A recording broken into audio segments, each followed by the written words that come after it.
welcome to this podcast series exploring everything in relation to being Celtic and ancient wisdom for modern times. And today we have Anthony Murphy with us to explore what this means for him personally and work-wise as well. Hi, Anthony. Thanks Hello. for being here. Morning, Eimear. Thank you. Morning on this fine day of St. Patrick's Day as well. I feel very privileged. And I'll just say a bit about Anthony. Anthony is a journalist, photographer, author, and astronomer who lives in Drogheda at the gateway to Ireland's historic Boyne Valley. He spent more than 20 years researching, photographing, and writing about ancient megalithic monuments of the Boyne Valley and their associated mythology, cosmology, and alignments. That feels like a bit of a tongue twister first thing in the morning, saying all of that. So, Anthony, I've followed you for a while online, and your photography is really amazing and inspiring. And what you post around Irish mythology, particularly Newgrange, which I'm very intrigued by, is really, really wonderful. And I've called this podcast series Being Celtic. And I was just sharing before we started recording that the more I'm away from Ireland, even though I'm in Scotland, the more Irish and the more Celtic and rooted in Ireland that I'm feeling. So I wanted to ask you, what does it mean for you being Celtic for you personally and the work that you do as well? Very good question to start things off with. I should probably tell you that, in fact, I don't use the word Celtic very much in my own work. You know, and there's a reason for that. Part of the reason is because, you know, the Celts were an Iron Age people, and what I deal with goes much further back than the Iron Age.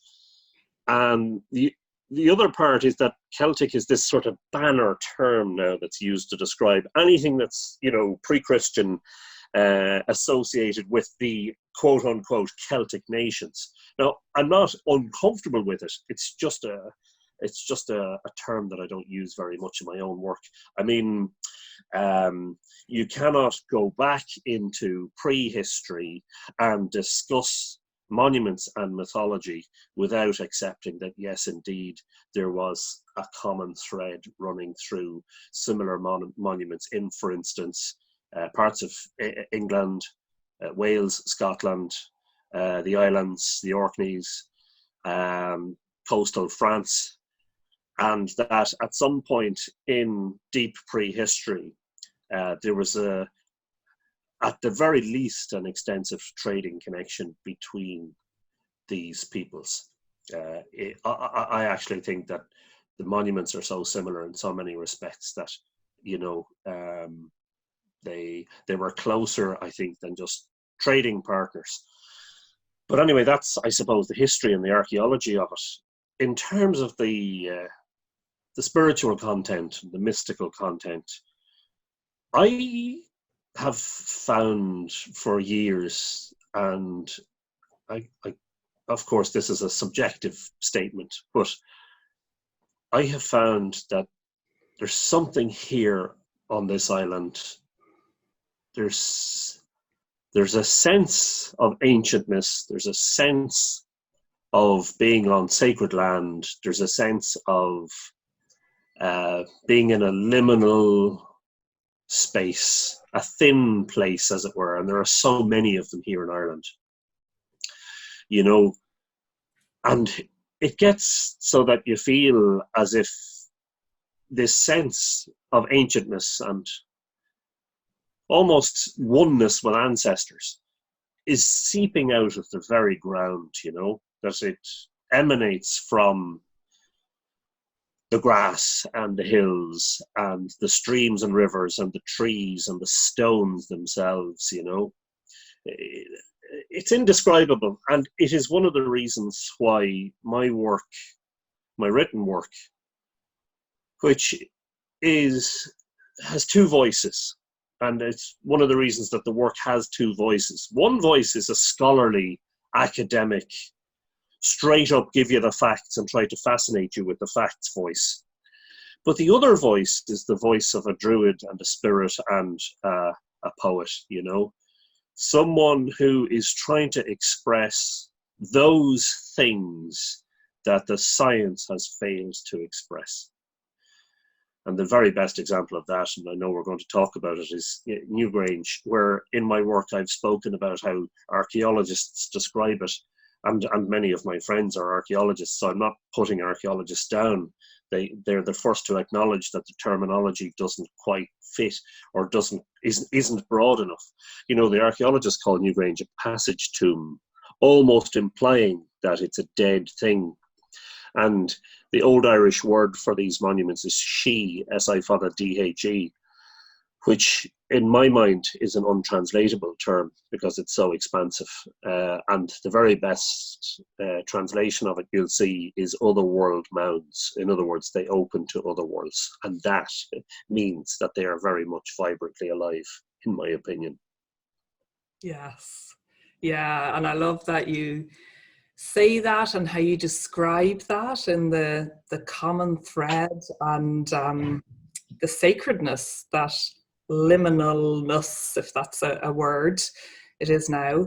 And it's certainly something I feel and think about often, you know, in the times I've been to Newgrange and even when I'm not there as well. And yeah, sometimes I feel it's like a typo, tomb. Maybe it's a womb, you know, or maybe it's in conjunction with the Neolithic artwork as well and that whole symbology. So would you like to say more about, may as well dive into Newgrange and that aspect of the, you as the druid and poet in relation to Newgrange? Yeah, also, I've written quite a bit about Newgrange, and in recent years I've come to realise that my archaeological knowledge is not perhaps as comprehensive as it should be. And then I kind of said to myself, but you don't need to worry about that because, you know, every time I write a book, I make sure that the archaeological facts are sound in conjunction with my archaeologist friends. But then it opens up into this whole other exploration, you know.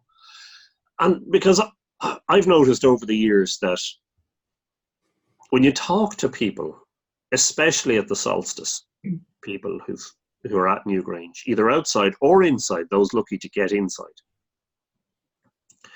you find quite often that they've had quite a moving emotional experience, you know.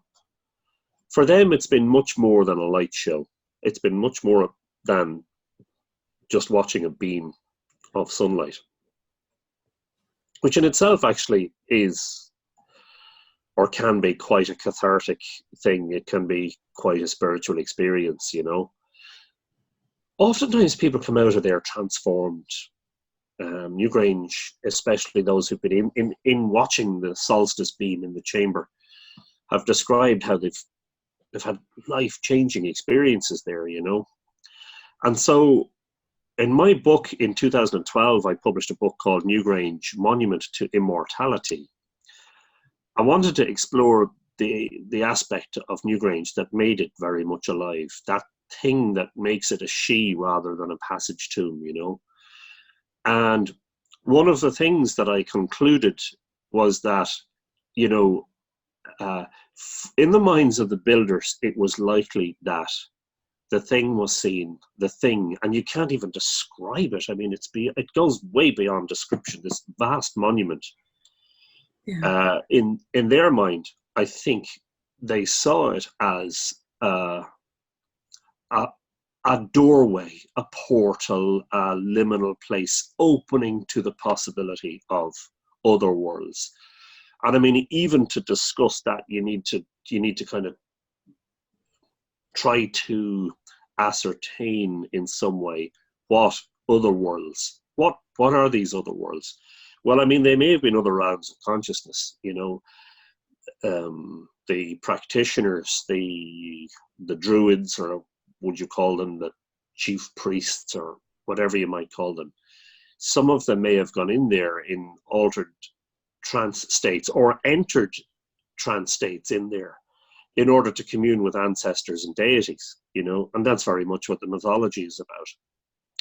But in terms of approaching it in a Druidic sense, I mean, the great symbol of that for me is in Tuchmarc Etain, the wooing of Etain, one of the famous stories about Sheed and Broga, the old name of Newgrange. And in that tale, when Angus is being encouraged to go to Sheed and Broga to take it from Elkmar, he is told that Elkmar will be there at Samhain, standing on the monument in Druidic garb and holding in his hand a very potent symbol, and that is a fork of white hazel. And the fork of white hazel is a twofold symbol. On one hand, it certainly in later times, perhaps in early medieval times, it was a symbol of kingship and authority. On the other hand, of course, the fork of white hazel is a very famous divination tool used by water diviners, among others.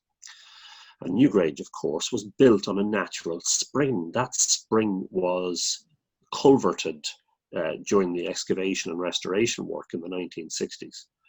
Elkmar stands on the monument and surveys the vast complex of monuments in front of him. He is up there watching the thrice 50 youths at play in the playing fields, which I think are the henges. And you get this sense of something completely removed from the imagery that has been presented to you in the archaeological texts, which is that it was only ever used in solemn ceremony as a tomb. And here we have the symbol of the king, the chief of the deities, the leader of the people, standing up there as a magical apparition almost, the druid and the king, and rather than holding a sword, okay, I'm thinking Stone Age here, so be pre-metal anyway, but swords were introduced into the tales, later. That rather than holding something like a sword or a scepter, the symbol of kingship, the guy is holding a simple, let's call it a twig, a fork of hazel.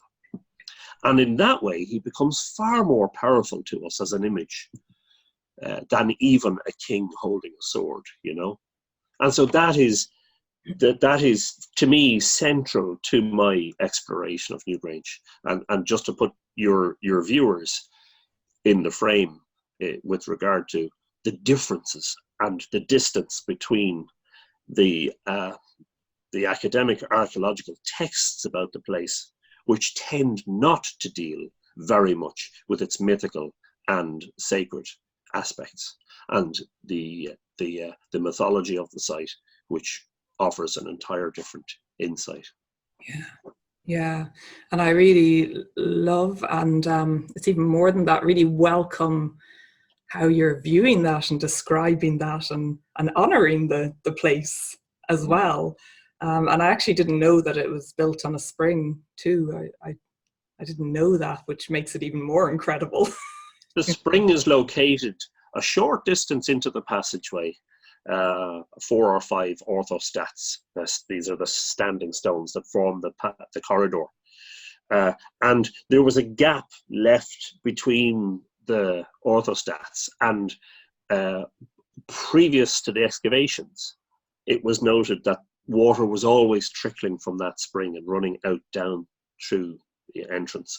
And I have no doubt in my mind, and other authors who've written about it have similarly expressed a certainty. We can't be certain about anything, so I perhaps shouldn't be too confident.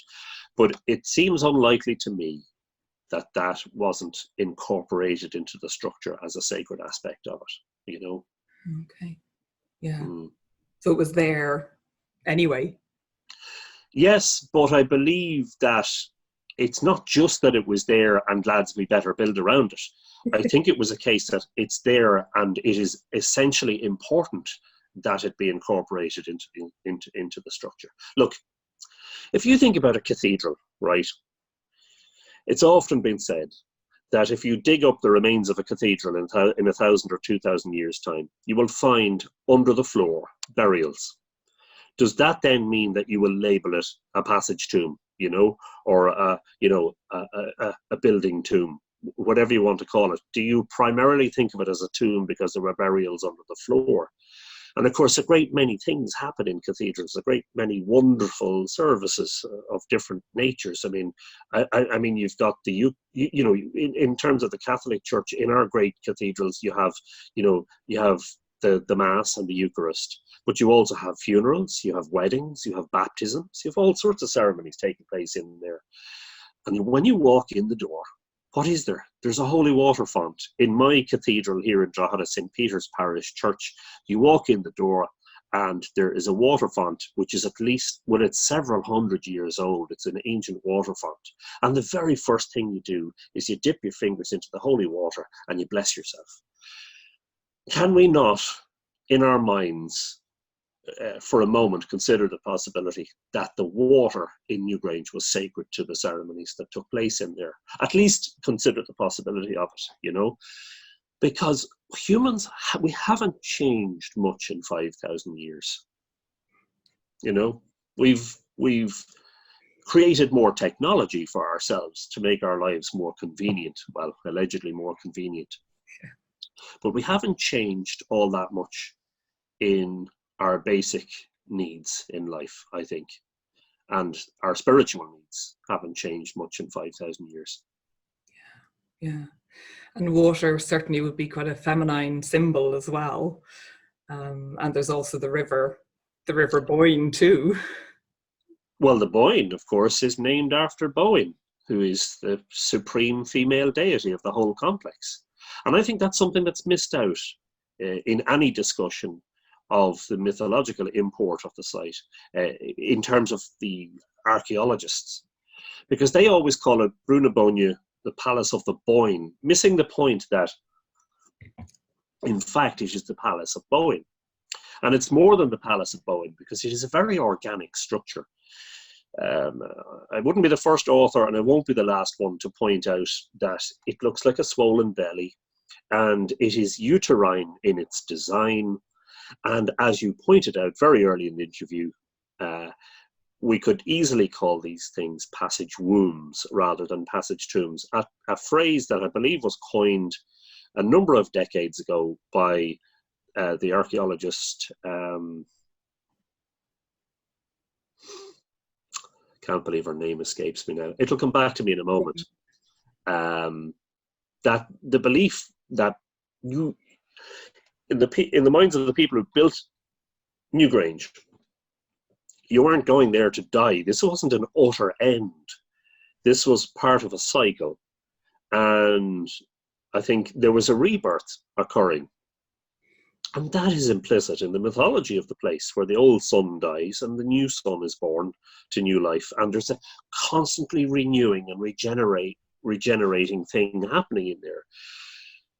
And even the symbolism, the spirals and the circles, in my mind, sort of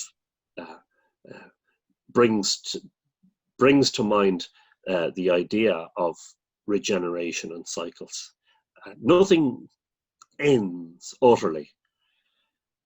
And in some pre-Christian and prehistoric cultures, there was a celebration at death because they knew a person was going to be reborn.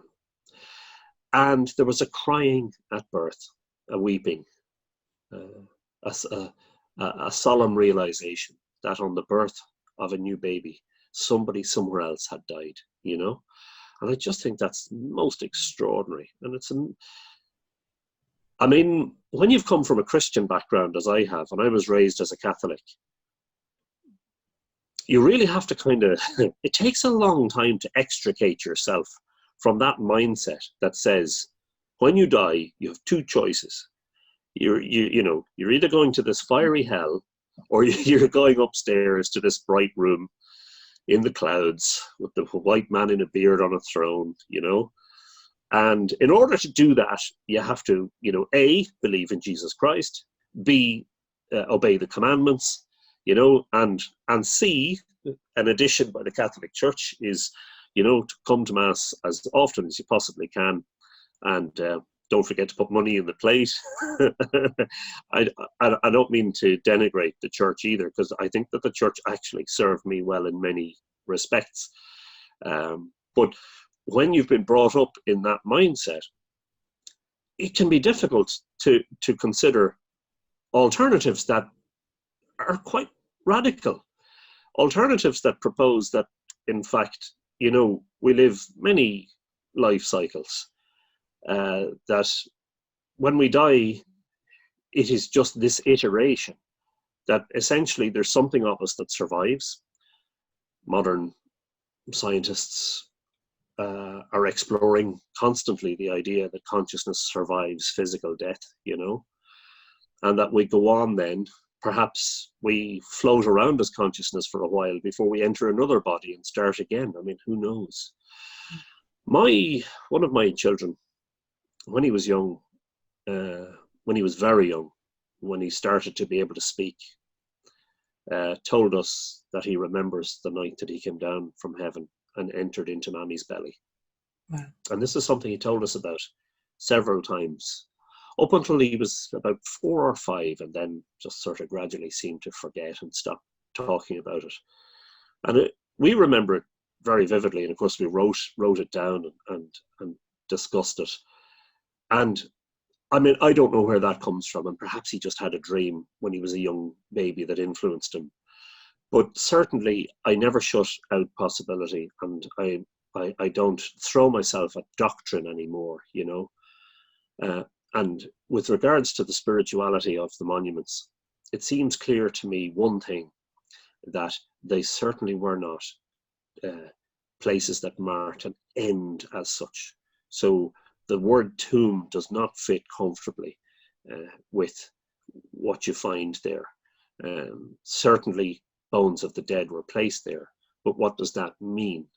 In the ceremonies that took place around them, and the mythology especially, which archaeologists oftentimes cannot rule in as evidence to support hypotheses, I feel certainly can't rule it out either, Yeah, absolutely. And as a symbolic culture, where, I've been to the visitor centre at Newgrange, and where, the Neolithic graffiti almost with these beautiful symbols and the triple spiral and, symbology of water and all of that, a symbolic people.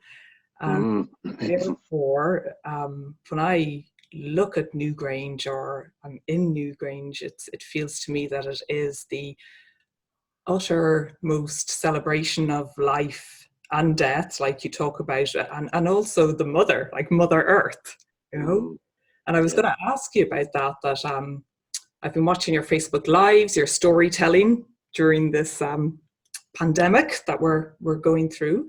And the other night you were talking about Dagda, that Dagda built Newgrange, and he is of the Tuatha Danann. And I wonder if it was built on behalf of Danu or, the goddess. I wonder what you thought of that. Well, I think the goddess, look, there's absolutely no doubt about it in my mind. And again, this is something that has been forgotten about, especially by, I suppose, patriarchal religion. The mythology of Newgrange, and I read from that chapter that I had written for the book about Dagda. The mythology implies that what happens at solstice is that this male solar deity mates with the earth in the form of the monument of Newgrange. And in that sacred mating, a miracle child is born, and that miracle child is Aengus Og. Now, I know that the scholars are going to dispute this. Brú na Bóinne is often translated as meaning the palace of the Boyne. brew from a mansion or an abode or somewhere that you live, basically. Boyne being the Boyne, but they forget, of course, that the Boyne is essentially Boyne, the goddess. There is another word, Irish word, brew, which means womb.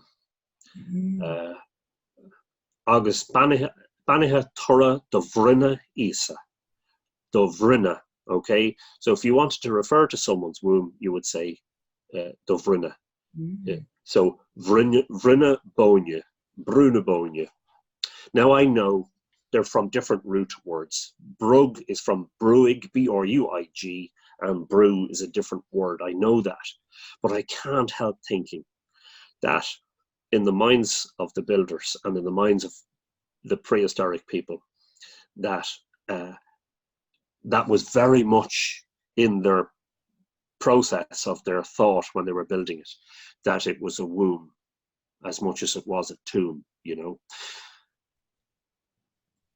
And the triple spiral is unique to Newgrange. It can't be found anywhere else. Right. You call this megalithic graffiti, and it's a funny thing because, you know, so many people want to know what the megalithic art means, and it's so abstract. You know, it's clearly not language as such. You know, some of it I believe can be interpreted, you know, astronomically, cosmologically. So you come to the triple spiral and you ask, for instance, I heard once upon a time, somebody asked a local, what does the triple spiral mean? And the local guy said, well, I've heard it said, and spoken with great authority, I've heard it said that the triple spiral represents the sun. And one spiral represents the old sun. And one spiral represents the new sun, and the other spiral represents the days upon which neither is stronger. And I thought that was fascinating because in the mythology, Dagda, who's clearly a solar deity, and I've written about this in my Newgrange book, Dagda Rath, the wheel of the sun, Gerrig Dirk, red-eyed, he is clearly a solar deity. He looks after the crops and the harvest, and he makes the rain dry up when there's too much of it, when it floods the place. He comes to Newgrange, the house of Eimear, and he makes love with Boyne. Now, for a moment, let's acknowledge something here, that the monument of Newgrange can be considered to be very feminine, very organically feminine.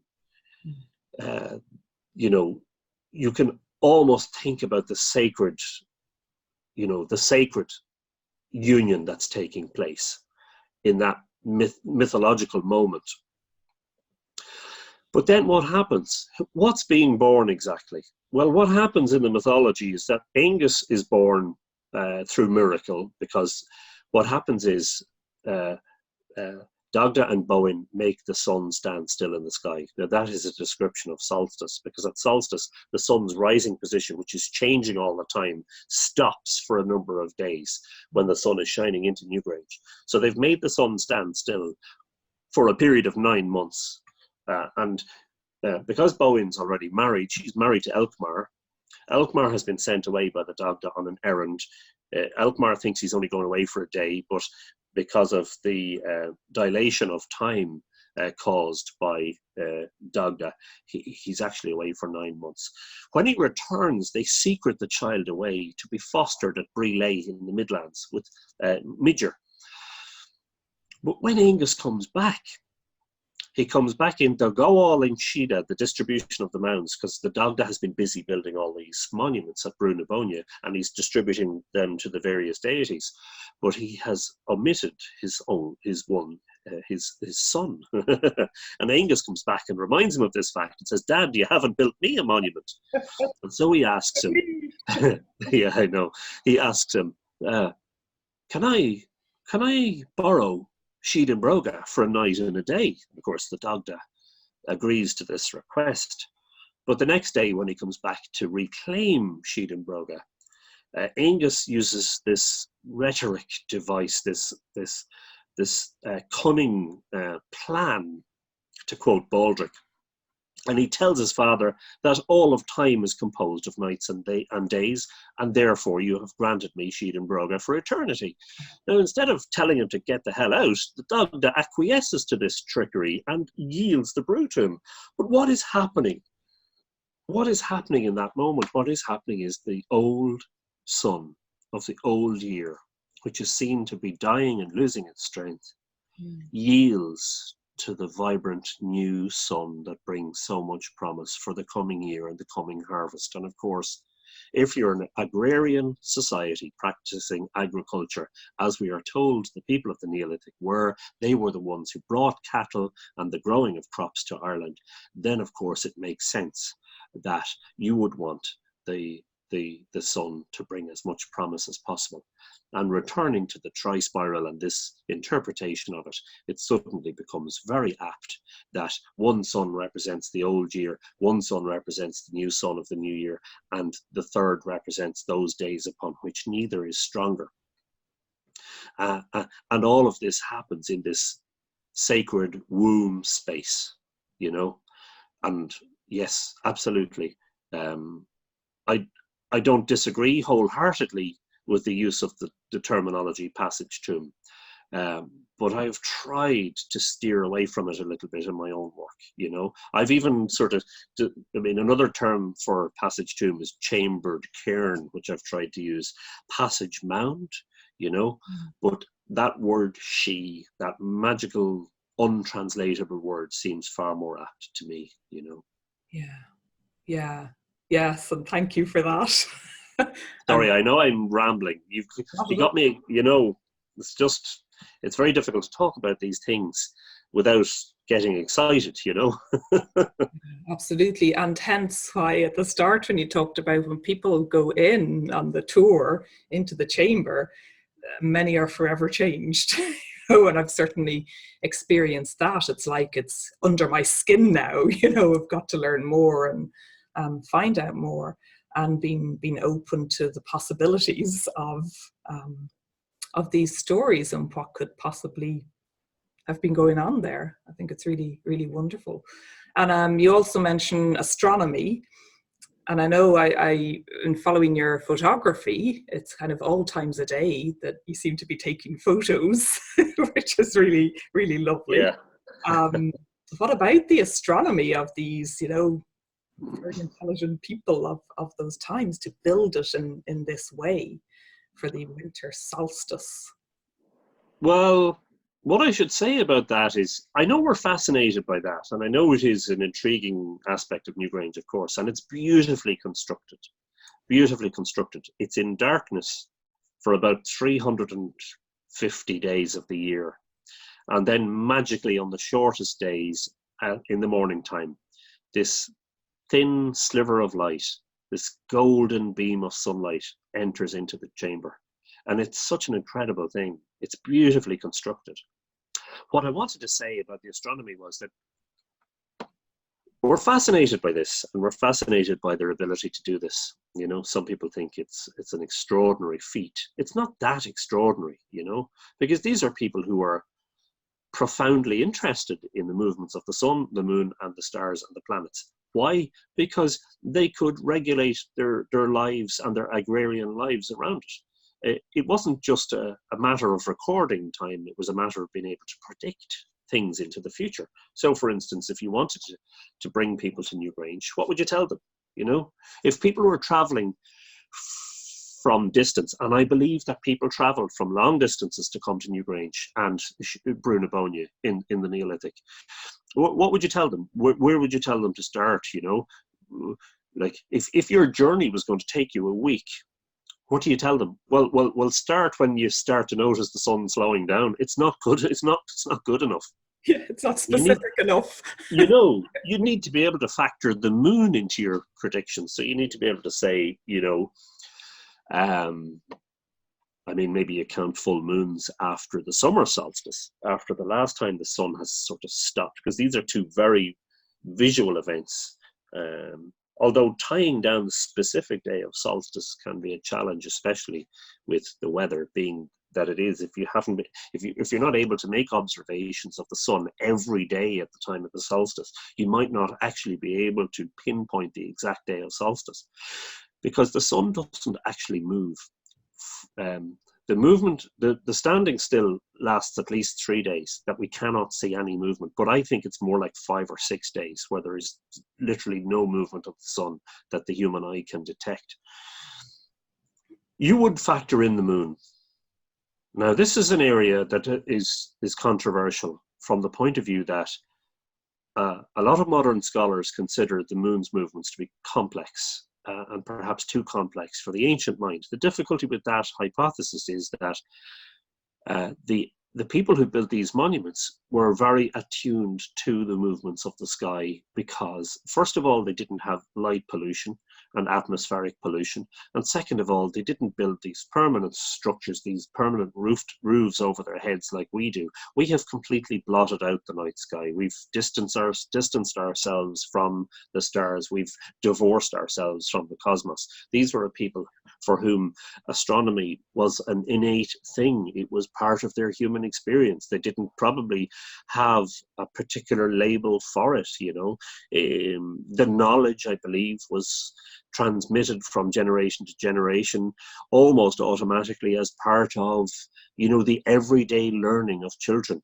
Was that, well, we must learn about how the moon moves and how that can be used to predict things, and how, you know, if you get into the slightly more complex aspects of it, the metonics, the saros, the repeating cycles of the moon, then you can predict eclipses. And if you can predict eclipses, you become a sort of a powerful person of the community. So I believe that the basic stuff was transmitted automatically, but the more complex stuff was perhaps held back for the priestly class, because let's be honest, a culture that can build massive monuments and command the manpower and coordinate the manpower that is needed for those kind of things is likely to have been hierarchical. There has to have been I always say there has to have been a project manager and a managing director and a health and safety officer. You know, there has to have been somebody to command the various movements that needed to take place. Because remember that for some of your viewers who may not be familiar with Newgrange, there are stones there that were brought from Clogherhead by sea and river that weigh anything between 1 and 10 tons, you know. The average weight of the curbstones is 3 tons, you know. And the quartz was brought from Wicklow, which is, you know, about 40 to 50 miles to the south, and other stones that were brought from Dundalk Bay, a distance of perhaps 20 or 25 miles by sea and river. So somebody had to coordinate that, you know, and to bring it all together. So there's no way that this was a haphazard thing. The astronomy is fascinating. It's got far more to do with moon and stars and other planets than I think we've been able to acknowledge. And what does that mean? Well, at the time Newgrange was built, the dog star Sirius, which is the brightest of all the stars, shared exactly the same declination as Winter Solstice sun. And what that means in plain English is that it would rise in the same place on the horizon that Newgrange points to.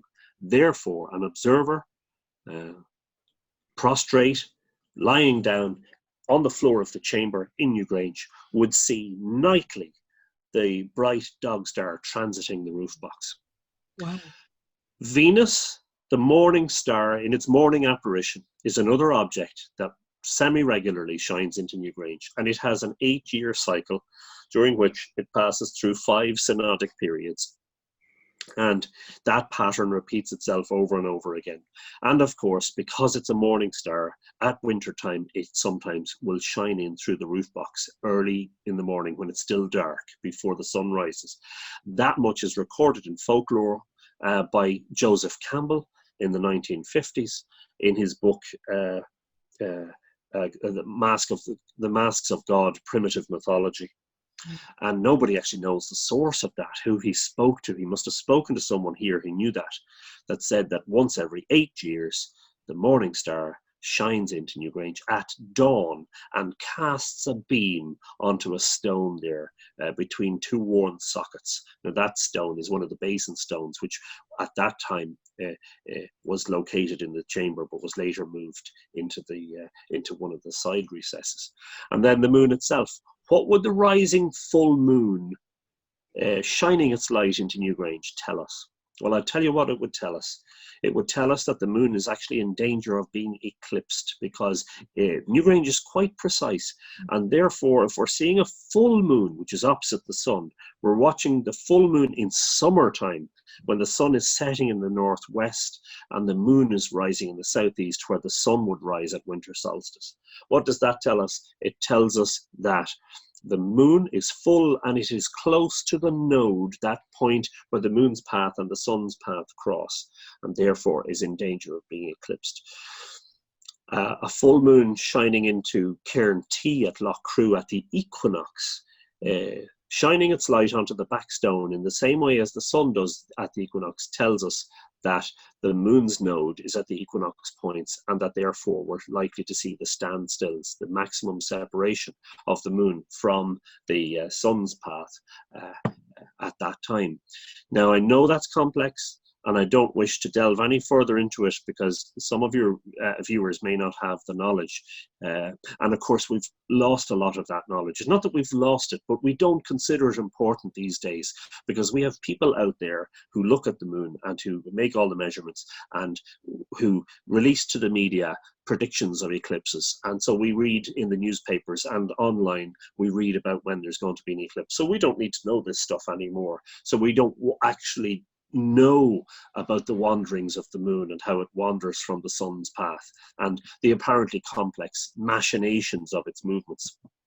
But I tell you something, if you're in prehistoric Ireland and you have no wristwatch and you've no clock on the wall and you've no smartphone to tell you what time and what day it is, then that knowledge becomes absolutely fundamentally important. It is paramount to your everyday existence. And therefore, it is something that you learn, and you learn young and you learn quickly, you know?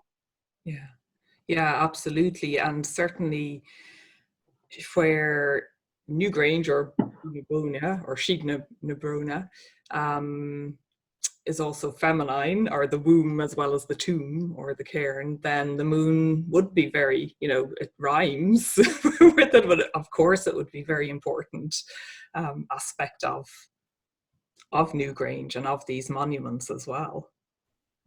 So yeah, really there's a chat in my first book, which is called Island of the Setting Sun in Search of Ireland's Ancient Astronomers, which is being reprinted this year. It was published originally in 2006 and reprinted in 2008, but is out of print, and it's being reissued, all going well, hopefully in May of this year.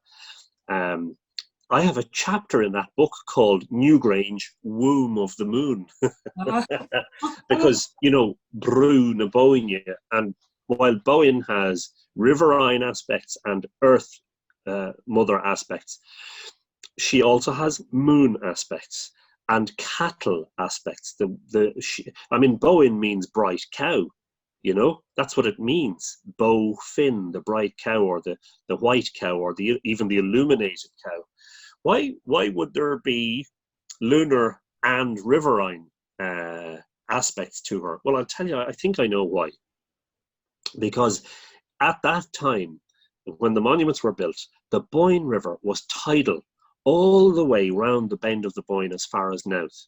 And we know this, Professor Frank Mitchell, the late Professor Frank Mitchell, who was an archaeologist and an anthropologist and a geologist and basically not a savant. What's the other word? Somebody who's he was a genius, but he found evidence for tidal deposits at Knowth. So at what point in prehistory had people noticed the connection between the moon and the tides? Now remember that the river is absolutely fundamental to the construction of the monuments and to the arrival of people there, because that is your way in and out, because there were no roads and there were no bridges.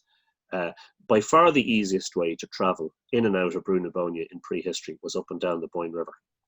If you were transporting stones, and the river's not all that deep, actually a very recent study of the river by sonar has found that in places it's only, 1.5 meters to 2 meters deep. So it was important that you brought the stones up when the tide was full in order to maximize the clearance, between the bottom of the boat. And remember, they reckoned that the stones were actually strapped beneath the barge rather than on a boat. They were strapped beneath the barge so that they were fully submerged when they were being brought along. At what point did people notice the connection between the moon and the tides? My answer to that is, I agree with Professor Alexander Thom, who in the 60s and 70s surveyed lots and lots of stone circles and Stone Age sites in Scotland and other parts of Britain, and found that a lot of them had a concern with the moon, that in fact people have been seafaring since time immemorial, and it is likely that people who have been seafaring, sailing the seas and rivers for a long, long time, were absolutely and completely familiar with this knowledge that the moon controls the tides, and so in the time of the Neolithic, when the great monuments were being built, that was just one aspect. So Boyne having riverine and moon aspects, to me, doesn't surprise me at all. I think she is actually central to the whole thing, and her role in it has been slightly neglected, I think. As I say, Brunabonia is regularly translated as Palace of the Boyne instead of the abode of Boyne, that she absolutely makes everything happen. Okay, the sun and the earth together, that sacred union incorporated into the mythology of the site is also fundamental.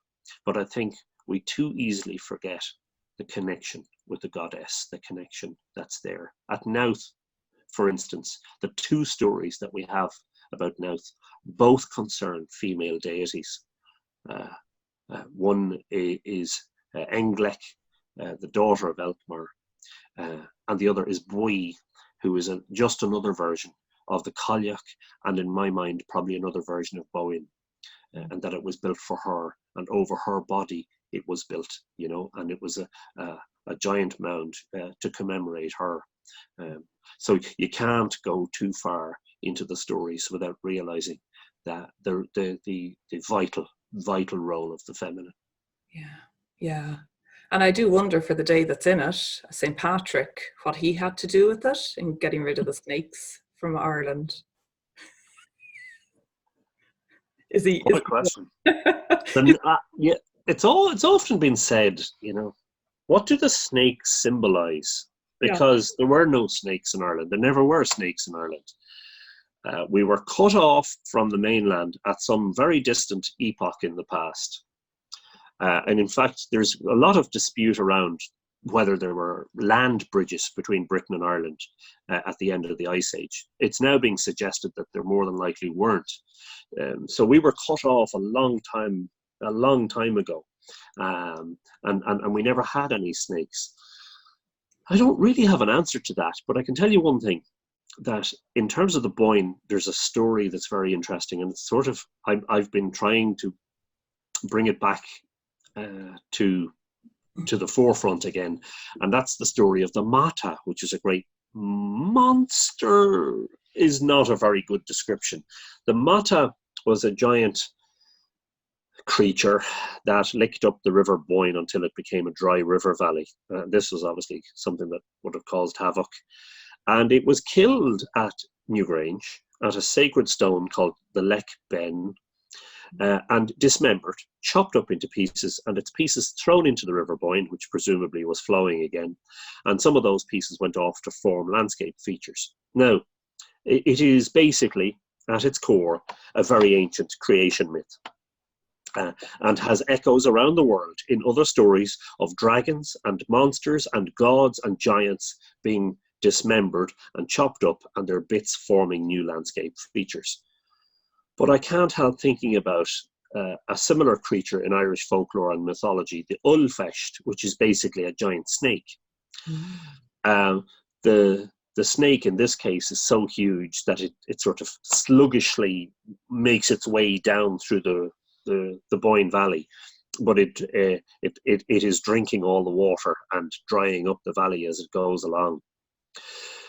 I don't know, is there something in the story of Patrick where the snakes represented that feminine,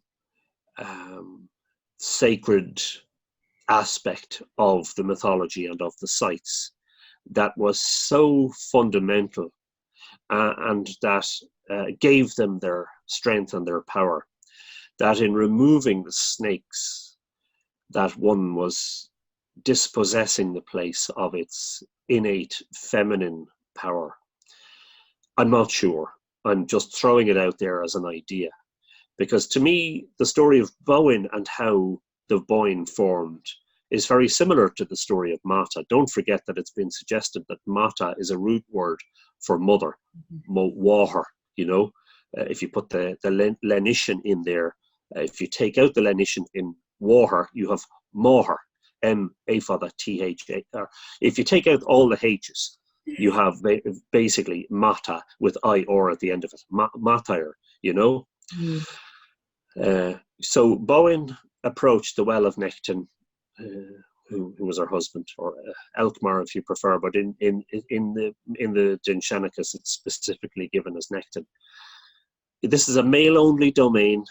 Only Nectin and his 3 cupbearers, who are all men, are allowed to approach the well. Boyne breaks the taboo and breaks the rules and goes to the well and walks around it thrice withershins, or tuhal, which is anti-sunwise or anti-clockwise, which is against the natural order of things. And none shall look to the bottom of the well, but Boyne looks into it, and it erupts into a huge fountain. And what happens is it carries her down as it forms the Boyne River, and all the way around the landscape until it passes Brunabonia and then empties out into the sea at Drogheda, at Inver Culpa, the ancient name of the Boyne estuary, and she is drowned. But in the effort of forming the river, the Boyne mutilates her. She loses an eye, and she loses an arm, and she loses a leg. And in the Dinshanicus, there are stretches of the Boyne that are called the arm and the leg of the wife of Nuadu. Okay, so again we see this idea of a dismembered goddess, in this case, who's dropping her parts that form landscape features along the way. So in my mind, it's sort of similar. The snakes, perhaps, did they represent paganism? You know, did they represent? Don't forget, in the Bible, the serpent is representative of Satan and of evil. The serpent shall bite the horse heels and make its rider fall backwards. You know, I wonder if the serpents weren't supposed to represent, you know, paganism in all its forms. And what happened when Patrick arrived was that he sailed down from down along the coast, and he came into Inver Culpa, and he sailed up the Boyne River, and he lit the Paschal fire on the hill of Slane, we are told, on the evening of Easter Sunday, March 25th, 433 AD. And in doing so, contravened the edict, the rule of the king that had said, no one lights the sacred fire except me first, and then you can all light your fires. And when he saw the fire being lit at Slane, and of course you can see Slane from Tara, this is King Lera, the High King of Tara. He wondered what the hell was going on, and he commanded his druids to go there and find out who this guy was. And of course the punishment was death. because he couldn't light the sacred fire before the king. Implicit in this story is the fact that there was a sacred Easter fire before Christianity in Ireland. It's implicit in the story, you know. It's like, you know, here we have a record of a sacred fire being lit at Easter time before Christianity came to Ireland. But then there's a great victory, isn't there? Because Patrick's friends overcome the Druids, and a lot of the Druids are converted, and one of them, Erk, is made the first bishop of Slane, you know. And easy peasy, lemon squeezy, nobody dies. Patrick comes and introduces a whole new religious belief into Ireland without any blood being spilt. And everybody suddenly embraces this new religion.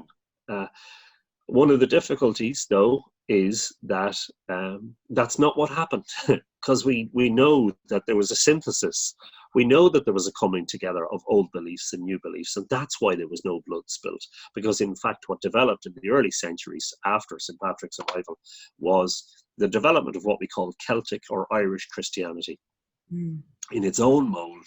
They celebrated Easter on a different date to the Roman Church, and the reason they did that was because they had their old reckoning of Easter by the moon, which was, as you are getting the hint, was a pagan thing, you know, was pre-Christian, but that doctrine was incorporated into the new religion.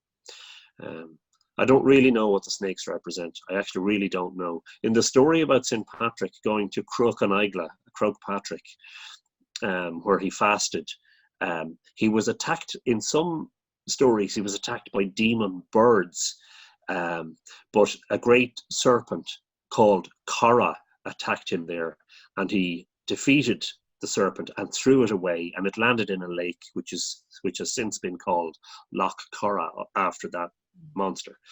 So I wonder if the serpents merely represent the old ways or aspects of the old ways, and perhaps feminine aspects of the old ways that might have been deemed threatening to the establishment of the new religion. Look, whatever happened, we know now that the Christian religion took root here very quickly and very firmly, you know.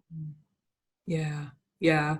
And I would feel that as well, that it's got something to do with the times, you know, the feminine, and maybe he is more of a villain than a saint. I sometimes wonder. You know? That's just my line of thinking. Well, I think that we should just acknowledge, I think, St. Patrick was a figure of great devotion in Ireland for centuries. And I don't wish to denigrate that. I really don't.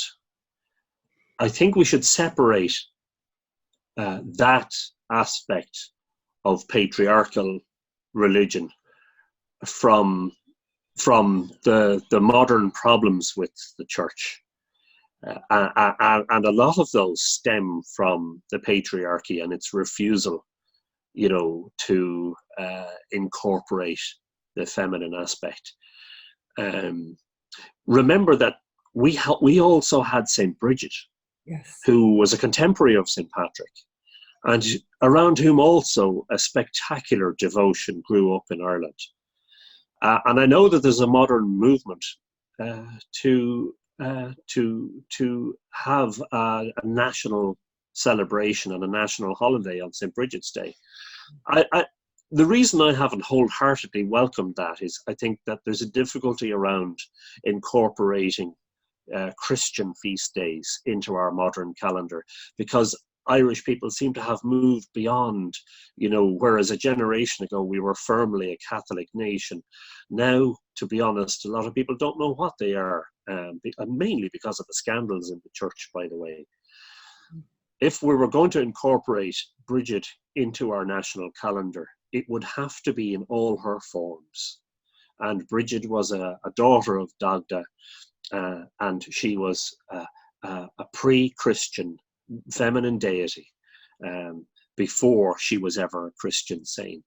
And I think we would have to do that and acknowledge that before there would ever be any possibility of incorporating her into a sort of a national holiday. And I genuinely don't think it serves us, those of us who are interested in pre-Christian spirituality and mythology and megalithic structures. I don't think it serves our cause to denigrate Christianity and to slag off the church. I really don't. Although I would not describe myself as a Christian now, I describe myself as an agnostic, actually.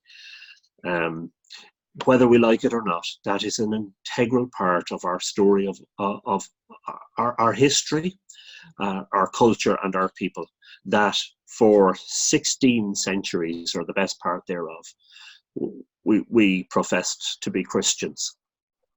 And in fact, the Christian, the monasteries were places of great learning and places where mystical teachings took place, and where Irish mythology was recorded very carefully. And thanks to those efforts, we have preserved stories that might not have preserved the ravages of the famine and the recent move to modernism that has seen a lot of folklore disappear, although a lot of it has been recorded, thankfully. So we must acknowledge the role of the Christian church in all this, that it's not all bad, It's not as if, if people say that the church, tried to destroy, Irish sort of paganism, I don't think it did. I think it incorporated a lot of it, actually, and I think we must acknowledge that, Yes. Yeah, and I love what you say there, and acknowledging that the choices people make, religion, it's very still of great comfort to people too. And what you're sharing is so great. I know personally for me, in educating me in the ancient ways and the stories. And yeah, so thank you for that. I think we'll have to talk about Bridget in another time, because I am fascinated by her as well. And yeah, I got over the hour. Just can I ask you one final question about what, with all that you've shared on this journey through Irish mythology, what can we learn then from our ancient past that we need to know right now where we are? Well, this is a journey of humanity. This is a journey of the human spirit and the human soul. This is all about us. It's about us collectively, and it's about us individually.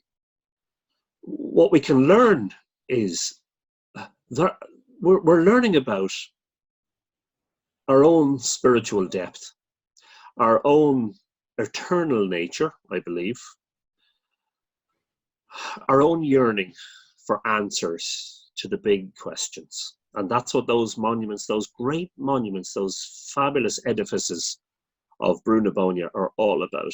They are monuments to the human endeavor and the human wish to answer some of those big questions. Who are we?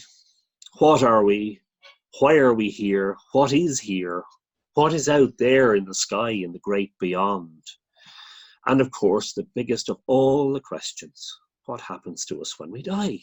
And what happens to all those people who we have known and loved, all our ancestors, all our relations and friends who have passed on? Where are they? Are they somewhere? Or, all of those things. And I think ultimately we're trying to answer questions that are basically unanswerable to a degree. That is the great yearning that we have, Is this it? Is this fleeting, corporeal, carnal existence all that I have? And remember that in the Neolithic, life was not at all glamorous. And life was a substantial challenge. And of course, people lived shorter lives than they do now in general.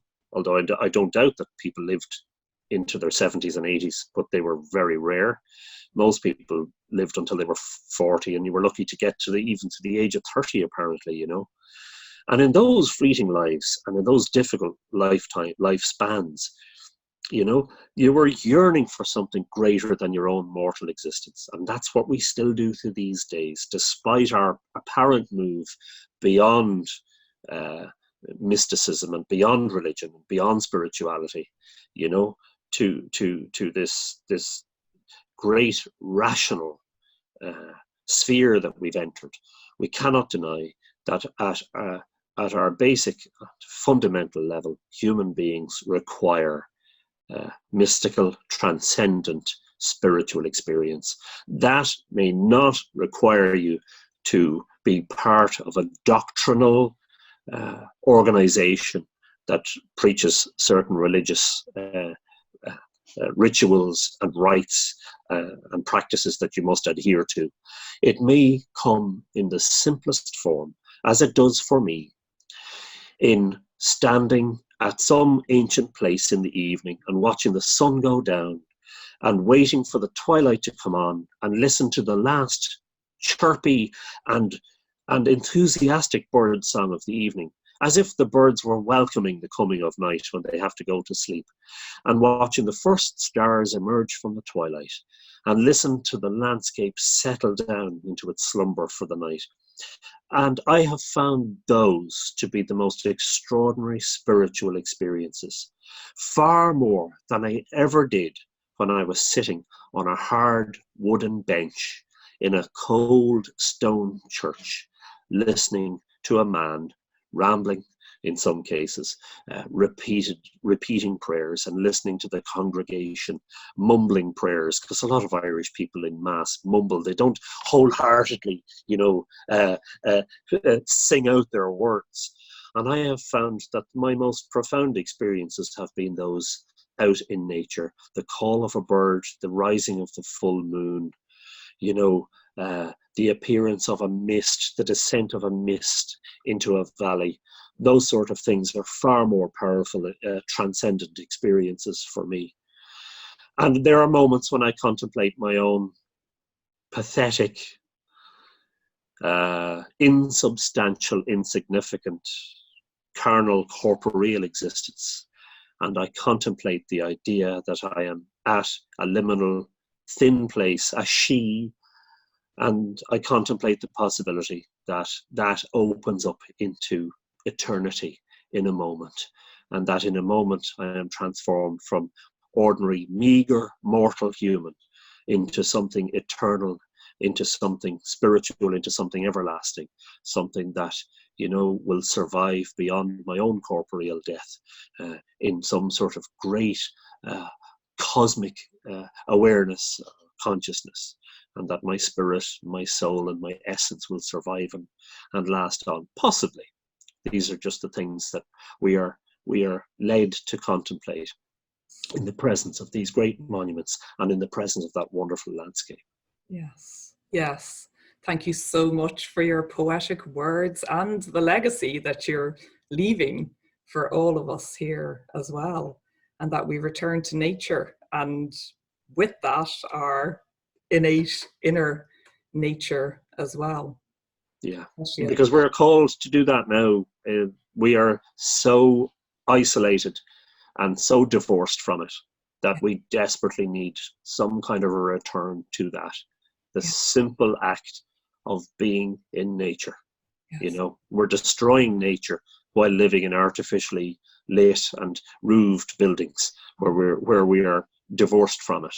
Let us try to restore something of that, for the sake of our survival and for the sake of the planet. Yeah, absolutely. Thank you so much. Where can people find you, Anthony? If they choose? It's not difficult.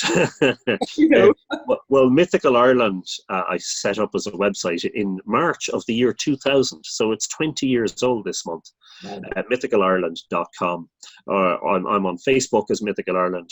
I'm on YouTube as Mythical Ireland. There's a lot of very nice video content on YouTube. And I'm even on Instagram and Twitter as Mythical Ireland. So it's not difficult to find me if you just type Newgrange and anything to do with astronomy or spirituality, you'll undoubtedly come across my work, you know.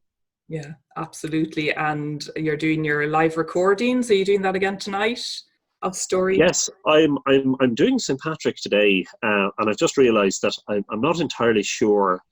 You know, I think I should read something rather than, because I don't know enough about St. Patrick, actually. You know, my knowledge of him is not as comprehensive as it should be. So I want to talk about Patrick today, and tomorrow I'm going to talk about his wife. His wife. Yes. Who was the Pre-famine, Patrick was believed to have been married, and his wife was Sheila. Oh. Ooh. And the 18th of March was celebrated as Sheila's Day. Wow. Fantastic. And if you broke your fasting at Lent to have a few drinks on St. Patrick's Day, you were allowed to continue and have a few drinks on Sheila's Day as well. Brilliant. I look forward to that. Yeah. Thank you so much. And I'll put the links on the YouTube clip as well. Brilliant. Load this, and to everyone watching, thank you for being here. And Happy St. Patrick's Day. Yes, happy St. Patrick's Day. I've got my little flags here for everyone. Some really wonderful, deep, soul-searching questions that Anthony has provided as well for you to walk with in nature. So see you all again soon. Bye. Cheerio.